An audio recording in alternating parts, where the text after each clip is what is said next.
Good morning.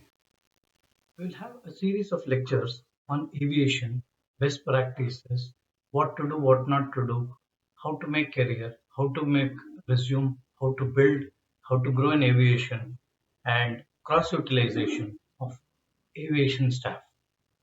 Let's start from the definition of the word cross utilization. What does that mean? Why is it required? To know that what is the requirement of a cross-utilization of aviation staff? First, we should understand who are our competitors. For a swimmer, another swimmer is not a competitor. Though they both compete for the same prize, his basic competition is not with him, but with some other entity which might kill his industry. When the pager came, everybody started buying pager machines. Suddenly, pager industry collapsed because of the advent of mobile phones. The competitor for a pager is not a pager, but it is a mobile phone. Likewise, writing a long lettered email killed the letter writing skill.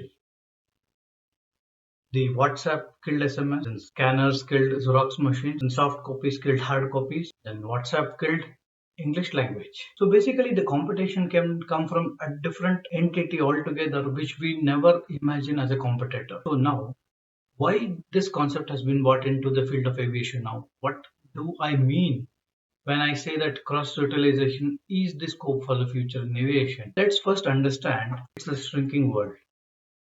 We want the same amount of activity at lesser cost, lesser resources, and to the best of its potential. Now, if a pilot can do a walk around, it is saving the cost of an engineer to be positioned at that station. So, the cross utilization of the pilot to do the activity of an engineer, the cross utilization of the activity of a cabin crew be done by somebody else, the cross utilization of the security department done by engineering department. Such kind of cross utilization activities are required, and our preparedness is required to ensure that we are ready. In the last lecture, I talked about cross utilization. To understand different subjects, how will we start about?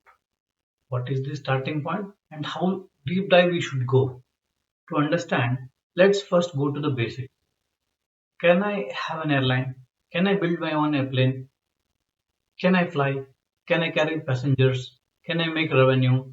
To know this, basically, there was some time ago, there was an article in the newspaper which said that somebody has built his own aircraft and waiting for certification. It has not been cleared. Why? Why somebody wants to block somebody's creativity? To understand that, to have a concept, let's start from the biscuit industry. If you want to have a manufacture a biscuit, you first have to demonstrate to the regulator or to the rule maker or to the food and the safety department saying that this is what these are the ingredients, this is the method, my machinery, this is my staff, this is my manpower, method I am using, this is my packing, this is my storage, this is my shipment. There is a chain, there is a process, there is an audit, there is a system. Similar to that, there is a process in the aviation. If I still make an airplane, I cannot fly because I don't have a permit to fly. To provide a permit, I should be in a position to demonstrate my skill. They should be in a position to evaluate the design what I have made. Evaluation phase is not there. So that was the reason an approval was not provided to the man who created his own aircraft. Now why? Why don't we have an approval? To better understand those skills, let's go slightly deep dive into this. Let's start from the design phase of an airplane.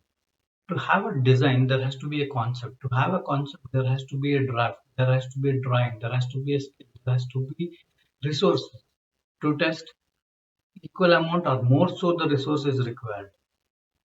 To have all these things, the investment is more. If at all, there is already an established setup and that is serving the intended purpose, maybe we can start park the creation or making of an airplane and then look from the utilization perspective. We'll come back to the manufacturing in a bit later class. So the legality activity for all these things take the predominance, and then that becomes a binding factor.